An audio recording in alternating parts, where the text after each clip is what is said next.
Бір қойшы қарт қойларын өрістетіп жайылымға жайған сайын дөңге жақын өскен бір алма ағашының түбіне барып дем алатын. Егер жеміс піскен мезгіл болса, алма ағашымен тілдесіп, «Қане балам, қарттың алмасын бере ғой» дейтін. Сөйткенше болмай дәмі тіл үйіретін иса аңқыған балбырап піскен бір алма жерге топ ете түсетін.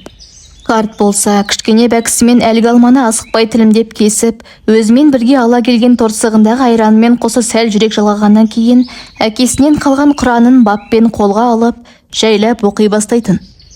Қойшы қарт бұл алма ағашын осыдан 20 жыл бұрын отырғызған кезде, жиі суғарып, намаз алдында беті қолын шайған дәрет суының қалғанын да ырымдап соның түбіне төгетін. Қарт жүзін шайған сол судың шарапаты тиді ме?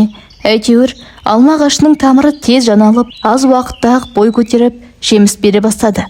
Қойшы қарт ол кезде жас болғандықтан, қай әдемі алмаға көз түспесін, сәл ұмсынып қол созғаны жетіп жатыр еді. Алайда одан бергі қаншама